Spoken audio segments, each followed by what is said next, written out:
Brak! Teguh berhasil mendobrak pintu kamar Rani. Tapi kosong, tak ada siapapun di sana sebelum Teguh mendengar suara tawa cekikian. Arek sing ambu kencur kating lawan aku. Rinio le, Rinio.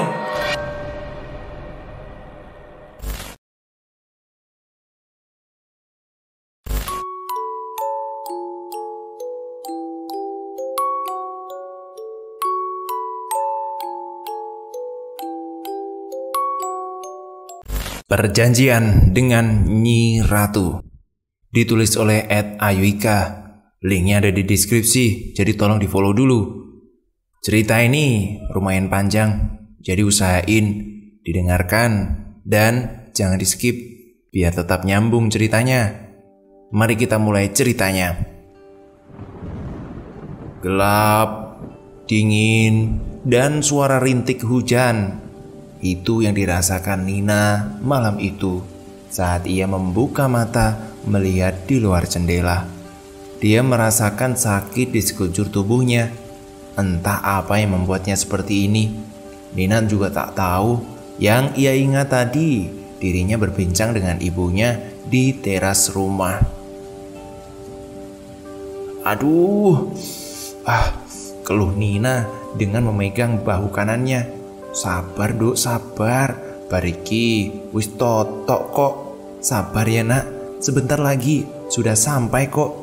Sahut suara lelaki yang saat ia toleh adalah Pak Teguh, bapaknya Nina. Pak, mau kemana sih kita? Aku kenapa pak? Kok badanku sakit semua? Berondong pertanyaan Nina dengan pertanyaan yang tidak dijawab oleh Pak Teguh saat itu. Mobil melaju dengan kencang, tak ada sepatah kata pun terucap dari mereka berdua. Hanya suara derasnya hujan yang menemani mereka di jalan yang sepi ini. Setelah lama perjalanan, mereka pun akhirnya tiba di sebuah rumah. Tak layak disebut rumah sebenarnya, karena di sana hanya terlihat seperti gubuk tua. Ada satu pintu tanpa jendela dengan atap jerami. Dindingnya masih terbuat dari anyaman bambu. Dan satu lampu kuning 5 watt yang menambah kesan ngeri di gubuk itu. Nina kemudian melihat suasana sekitar. Tanpa penerangan sama sekali, hanya tanah lapang yang diitari semak serta pohon menjulang tinggi. Terdengar suara binatang malam dan lolongan anjing kala itu. Ayo mlebu, ayo masuk, ajak Pak Teguh sambil menarik tangan Nina yang masih merasa lemas dan sakit di seluruh badannya, yang dibalas dengan anggukan Nina. Nggih pak, nggih. Pak Teguh menyuruh Nina duduk di sebelah kursi panjang yang terbuat dari kayu atau biasa disebut amben. Mata Nina menyapu seluruh isi ruangan. Terlihat Nina sangat cemas. Ia merasakan sedang ada yang mengawasi. Ditunggu dulu di sini ya, nak, pinta Pak Teguh kepada Nina. Ini adalah gubuk yang tidak ada penghuninya. Terlihat dari barang-barang usang yang sangat berdebu dan tak terurus. Nina merasakan ada yang mengelus lembut rambutnya. Nina menoleh ke kanan. Di sana terlihat seorang wanita muda cantik menggunakan riasan dan aksesoris khas keraton kerajaan. Tak lupa mahkota bersemangat berlian hijau yang menghiasi kepalanya. Wanita itu tersenyum kepadanya dengan lembut, membuat Nina membalas senyuman wanita itu. Pergi kamu iblis terkutuk. Suara keras Mbah Ragil yang menggelegar membuat Nina tersentak kaget. Terlihat lelaki tua memakai pakaian hitam dengan ikat kepala bermotif batik dan berjenggot putih memegang tongkat berkepala ular. Di belakangnya ada bapak Nina. Ya, di sana ada Pak Teguh juga. Orang tua, gak usah ikut-ikut. Anak ini sekarang sudah menjadi sepenuhnya milikku. Sahut wanita tersebut, tapi kali ini suaranya menjadi parau dan berat. Nina mengarahkan pandangannya ke arah suara wanita itu. Betapa kagetnya Nina melihat wanita yang tadinya cantik, Mbak Ratu itu sekarang terlihat hanya sesosok bayangan tipis menyerupai nenek tua. Mata Nina seolah tak mau melepas dari pandangan itu. Wajah wanita tua itu sangat-sangat menyeramkan, keriput, dan benar-benar warna merah menyala seolah terbakar. Mulutnya juga menganga lebar terlihat di sana seperti sarang belatung. Sosok itu mendekat dengan cepat seolah hendak memasuki tubuh Nina. Wah! Teriak sosok tersebut merasa kesakitan. Baragil menggapai rambut putih sosok tersebut dan menariknya.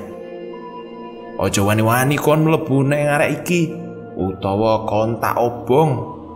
Jangan berani-berani kamu masuk ke anak ini, atau kamu akan kubakar, ancam Baragil saat itu. Aku gak takut denganmu, Gil. Ayo, coba, kalau berani, bakar aku, tantang sosok itu dengan lantang. Baragil tersenyum tipis, lalu bibirnya komat-kamit mengucapkan mantra-mantra untuk membakar sosok itu. Sosok itu hanya menertawakan Baragil, seolah itu hanya hiburan yang menggelitik untuknya. Pak, panas, gak kuat aku, Pak. Nina menjerit berteriak dan juga menangis. Tubuhnya menggeliat dan berguling-guling. Pak Teguh tak tega melihat anak semata wayangnya kesakitan. Wis mbah, ojo diterusno. Saake Nina anakku, mbah. Sudah mbah, jangan diteruskan, mbah. Kasihan Nina anakku ini, mbah, pinta Pak Teguh kepada Mbah Ragil. Iblis kurang ajar. Mbah Ragil terlihat kesal. Sosok tersebut masuk dengan mudah ke tubuh Nina yang tergeletak lemah di tanah. Rupanya iblis ini sudah dapat izin dari anakmu, nak, jelas Mbah Ragil sambil mengambilkan air dan ia membacakan mantra. Terus gimana ini, mbah? Nina sekarang di mana? Saya sudah bawa Nina kemana-mana, tidak ada hasil, mbah. Saya tidak mau anak saya ini diambil iblis. Iki salah bapakmu, Lek. Bapakmu sudah buat perjanjian dengan iblis itu. Akibatnya lihat kan sekarang, anakmu sudah diikat dengan iblis itu, tutur Mbah Ragil. Pak Teguh hanya tertunduk lesu karena tidak tahu harus berkata apa. Pak Teguh ingat betul kejadian saat itu, di saat dimana adiknya juga menjadi korban keserakahan bapaknya. Pak Teguh merasa ini semua harus diselesaikan agar tidak ada korban lagi. 30 tahun yang lalu, cerita ini feedback ke belakang. Cerita ini dialami Nina terjadi sekitar 15 tahun yang lalu, sedangkan feedback 30 tahun yang lalu dialami Pak Teguh. Jadi untuk saat ini sudah kurang lebih 45 tahun yang lalu cerita ini ada. Rani, kesini nak, duduk sini nak, panggil Pak Romli, Bapak Rani dan Teguh. Rani yang terlihat sangat asik bermain mendekat kepada ayahnya dengan berlari kecil. Nanti ikut bapak ya, ajak Pak Romli kepada putri bungsunya. Wah, ada pertunjukan lagi ya Pak? Pastinya Mbak Rani ikutlah, jawab Rani dengan antusias. Pak Romli adalah seorang pimpinan di sanggar tari yang terkenal. Rani darah dagingnya juga sangat menggemari tari, menari karena memang sejak kecil ia selalu diajak Pak Romli untuk menghadiri undangan. Berbeda dengan Teguh yang kesehariannya hanya bekerja, mencari rumput untuk pakan sapi, serta menangkap ikan untuk makan sehari-hari. Jika mendapatkan ikan lebih banyak, ia akan menjual ke pasar dan memberikan uangnya kepada ibunya. Kala itu, Teguh masih umur 18 tahun, sedangkan adiknya 16 tahun. Rani tumbuh menjadi gadis yang amat sangat cantik, kulitnya putih dengan rambut yang panjang hitam, agak bergelombang. Pipi dan bibirnya terlihat merah merona. Sifat Rani pun juga baik sesuai seperti rupanya yang cantik. Dia gadis yang ceria, cerdas dan juga suka menolong. Siapa lagi kalau bukan mirip dengan Bu Tanti, Ibu Rani dan Teguh. Begitu pula dengan Teguh, pria gagah dan tampan, rajin beribadah namun pendiam. Sifatnya juga tak jauh beda dengan adiknya, sama-sama baik. Karena Bu Tanti selalu mendidik dan mengajar kebaikan kepada mereka berdua. Malam telah tiba, sesuai janji Pak Romli akan mengajak Rani ke acara yang Pak Romli pimpin. Rani, nanti malam gak boleh nakal ya nak. Nggak boleh merepotkan bapakmu, tutur ibunya. Rani menganggukkan kepala seolah mengerti dan menyalami mencium punggung tangan ibunya. Assalamualaikum Bu, Rani berangkat dulu ya, sembari melambaikan tangan kepada ibu dan kakaknya. Saat tiba di acara tersebut, Rani duduk di samping bapaknya. Dia mengamati gerak-gerik penari dan sesekali mengikuti gerakannya. Lantunan musik gamelan yang sangat cocok dengan tarian yang Rani lihat saat itu. Salah satu penari terjatuh dan tak sadarkan diri.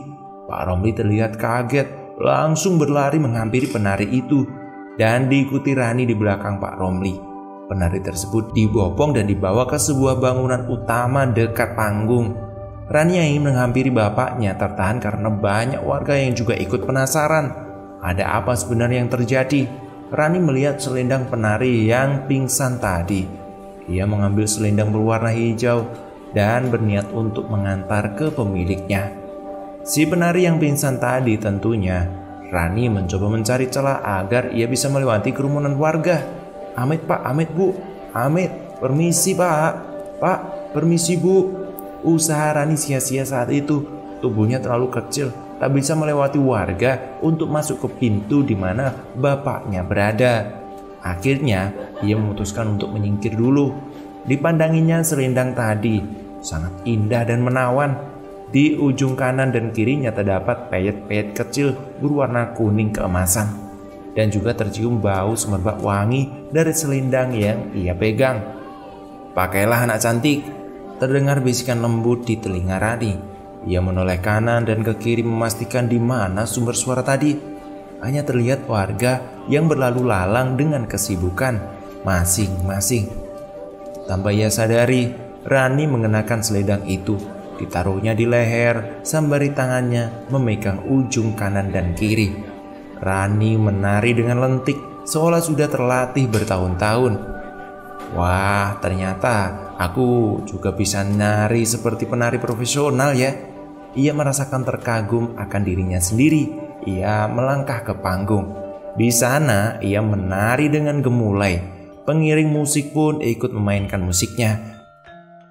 Gamelan, gong, kendang, dan rindik bersahut-sahut menciptakan irama yang syahdu. Warga yang tadinya bergerombol menunggu penari yang pingsan menoleh ke arah panggung seolah-olah terhipnotis oleh penampilan Rani.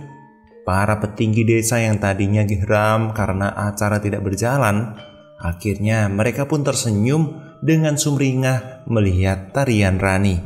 Sedangkan di ruangan Pak Romli sangat cemas dengan apa yang terjadi kepada penari tersebut. Bagaimana tidak, penari yang pingsan ini adalah orang yang sangat penting untuk pertunjukan tari ini. Kang, anakmu menari di panggung itu loh. Salah satu penari memberitahu kepada Pak Romli mengenai Rani. Pak Romli bergegas menuju ke arah panggung. Wajahnya menegang khawatir apa yang anaknya itu perbuat akan mengakibatkan hal yang tak diinginkan. Begitu sampai di depan panggung, Pak Romli mengangguk puas. Ternyata Nyi Ratu suka kepada Rani anakku. Kita sepakat menyebut Nyi Ratu saja ya. Saya tidak menyebutkan nama aslinya. Pak Romli melihat tamu dan wajah sangat menikmati tarian yang Rani mainkan. Dan disinilah dimulainya kehidupan Rani yang sebenarnya. Ia menjadi seorang penari yang dikagumi banyak pasang mata. Namun di sisi lain, ia tidak tahu jikalau nyawanya sedang terancam. Minggu berganti bulan, nama sangar Pak Romli makin diakui. Rani makin dikenal. Dia merasa cita-citanya telah tercapai. Yuh, pegel badanku, capek semua, keluhnya sembari menyandarkan tubuhnya ke kursi. Nah, sudah pulang ya? Sana makan dulu. Udah ibu siapin di meja, pinta Bu Tanti agar Rani segera makan. Rani mengeram dengan keras. Tangannya mencekram erat kursi yang terbuat dari kayu hingga kukunya mulai mengelupas. Matanya kosong melotot dan masih terus mengerang dengan keras. Bu Tanti saat itu kaget bukan kepalang melihat putri semata wayangnya itu. Le, Teguh, Rene ore, adikmu le, Nak Teguh, sini nak, lihat adikmu nak, teriak Bu Tanti. Teguh berlari dengan membawa rumput di tangannya. Duh, adik kenapa Bu? Tanya Teguh yang sama bingungnya dengan ibu. Nah, nggak tahu. Ini tadi baru datang dari acara adikmu. Jemput bapakmu pulang, ya cepat ya. Nak, istighfar nak, sadar nak. Rani mendorong ibunya hingga terpental ke dinding rumah. Tak butuh waktu lama, akhirnya ayah Rani pulang. Jangan mendekati anak ini sudah jadi milikku, teriak Rani dengan suara serak dan parau. Nyi Ratu, kata Pak Romli lirih. Rani masih melotot dengan membuka mulutnya, menaiki meja dengan kakinya, mengentak-kentak, menciptakan bunyi duk duk duk. Matanya melirik ke kanan dan ke kiri, tangannya mulai menari. Teguh menatap bapaknya dengan curiga. Ada apa ini Mbak sebenarnya? Tanya Teguh yang dibalas hanya dengan lirikan tajam oleh Pak Romli. Pak Romli mengambil air yang sudah dirapalkan mantra dan kemudian menciprat-cipratkan ke arah Rani. Maaf Nyi Ratu, saya lupa maaf, kata Pak Romli dengan tangan melipatkan ditaruh ke atas kepala sembari menunduk. Rani kemudian terjatuh dan terkulai lemas. Lalu Pak Romli membawanya ke dalam ruangan khusus miliknya. Bu, Ibu, aku takut Bu, Rani kenapa-napa. Sebenarnya iblis apa sih yang Bapak bawa? Setiap pulang dari undangan Rani selalu kesurupan. Bu Tanti hanya bisa diam, menangis tak bisa menjawab pertanyaan Teguh. Pintu terbuka. Setelah 2 jam lebih Pak Romli keluar dari ruangannya. Wajahnya mulai menegang, rahangnya dikuatkan hingga berbunyi krak, krak dari giginya. Lupakan apa yang kalian lihat tadi, jika tidak mau hidupmu dalam kesulitan. Sudah Pak, sudah, mending berhenti sampai di sini saja. Jangan dilanjutkan, kalau nggak mau Rani jadi korbannya. Plak. Tangan Pak Romli melayang ke arah kepala Teguh. Cah cilik, anak kecil tahu apa kamu? Gak usah sok, teriak Pak Romli dengan keras. Le, wis bengi, mapan turu. Sudah nak, sudah malam, segera tidur, tutur Ibu Tanti menenangkan Teguh sembari mengelus kepalanya. Teguh akhirnya masuk kamar dengan gondok. Ia tak bisa berbuat apa-apa untuk melindungi Rani. Keesok harinya, Rani sudah terlihat segar dan ceria kembali. Ia membantu ibunya memasak di dapur. Dan gimana kabarmu? Kamu udah enak kan? Teguh yang tiba-tiba datang. Rani kemudian menoleh ke kakaknya lalu ke ibunya. Ya udah, biasakan mas. Setiap selesai menari badanku capek semua, jawab Rani sekenanya. Ia sama sekali tidak mengingat kejadian di mana ia kesurupan.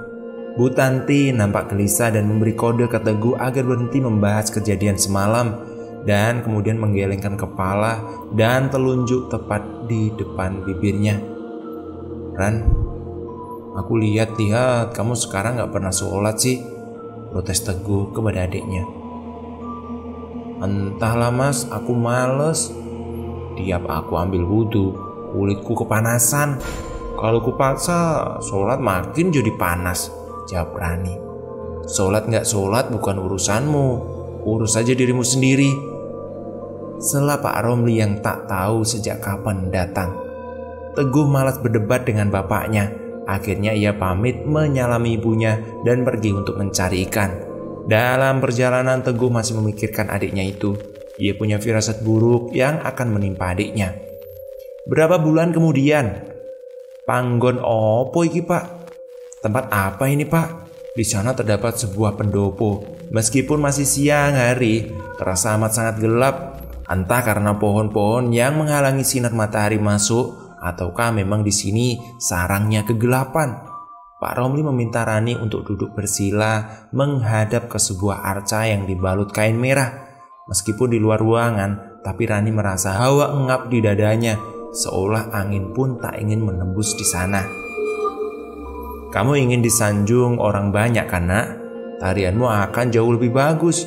Sering diundang di mana-mana, tanya Pak Romli. Rani kemudian tersenyum sumringah dan mengangguk dengan semangat. Bertapalah di sini, Jangan menghiraukan suara atau apapun yang mengganggumu, lanjut Pak Romli. Sampai kapan, Pak? Tanya Rani. Sampai aku datang.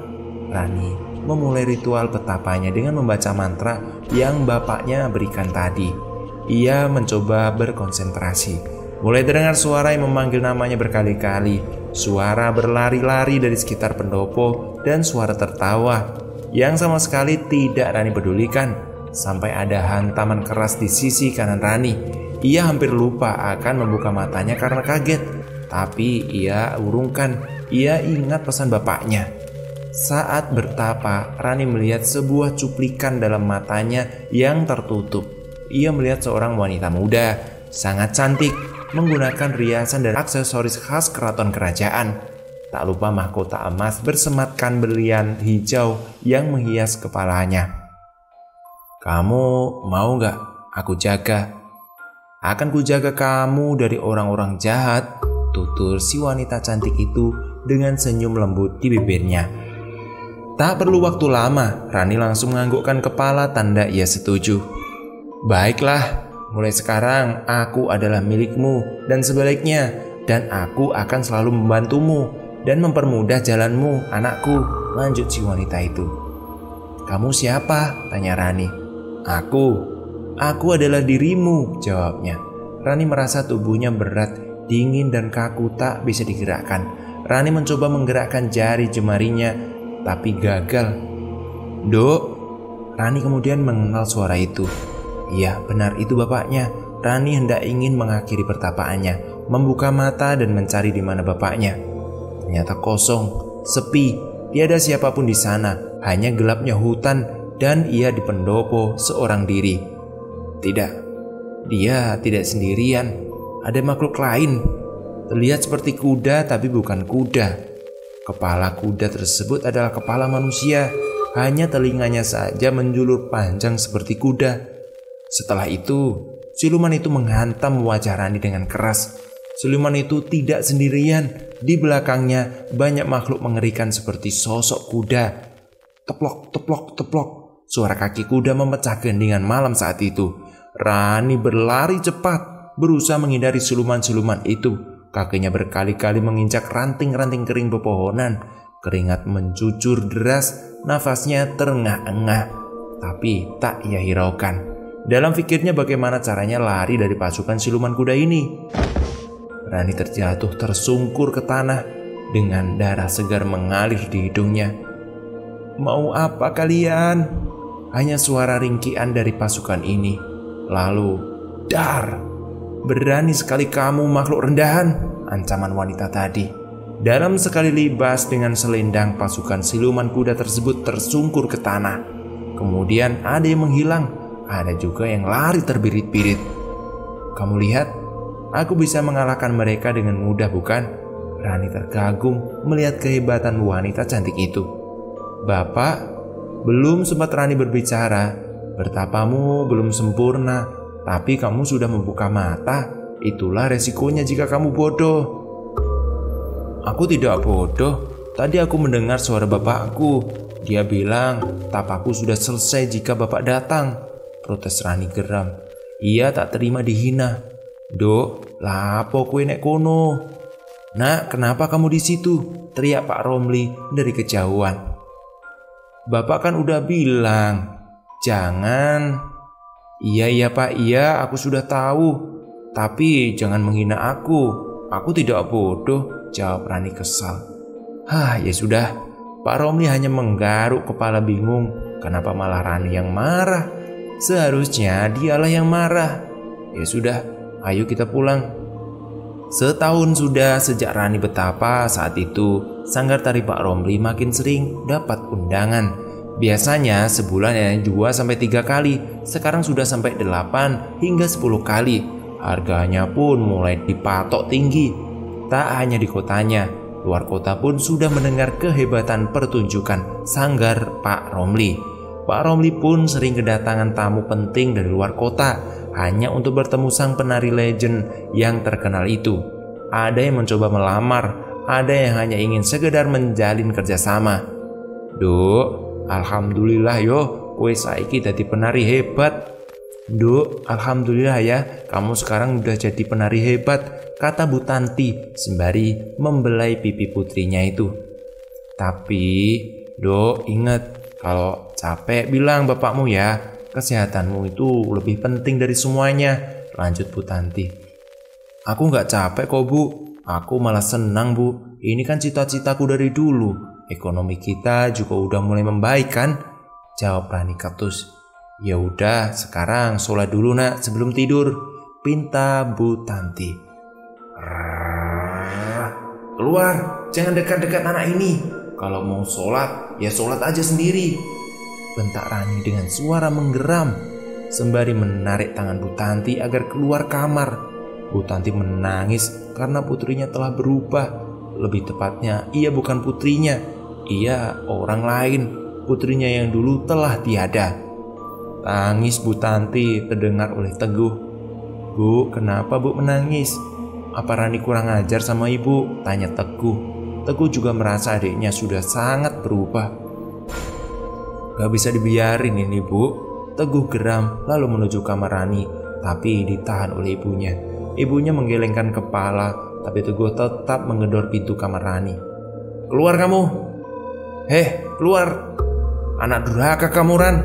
teriak Teguh. Rani tak menghiraukan, namun Teguh tetap menggebrak-gebrak pintu, tak terima ibunya diperlakukan buruk oleh adiknya. Brak! Teguh berhasil mendobrak pintu kamar Rani, tapi kosong, tak ada siapapun di sana. Sebelum Teguh mendengar suara tawa cekikian. "Arek sing ambu kencur kating lawan aku, Rinio le, Rinio.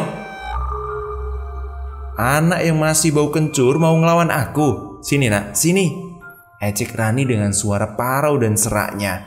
Bu Tanti dan Teguh tercengat kaget melihat Rani yang menempel di tembok seperti cicak. Rani di sana dengan posisi merangkak lalu merambat-rambat ke atas dengan sangat cepat. "Gak usah ikut campur jika tidak mau adikmu mati." "Iblis, jahanam, metuo, keluar kamu. Kamu gak pantas di dunia ini. Harusnya tempatmu itu di neraka," bentak Teguh. Rani yang kesurupan tertawa dan mulai turun hendak mencekik leher Teguh dan ibunya. Sudah berhenti. Maafkan anak dan istriku tidak tahu," ucap Pak Romli sembari menjambak rambut Teguh dan Bu Tanti dan menyeretnya keluar. "Udah dulu ceritanya, besok kita lanjutin lagi. Terima kasih yang udah nonton. Jangan lupa ketik komentar di kolom komentar dan sertakan di mana asal kota kalian. Tulisan ini ditulis oleh Ika Ayu @ikayu. Linknya ada di deskripsi, jadi di follow ya. Terima kasih buat semuanya. Kita lanjut di part kedua besok. Terima kasih.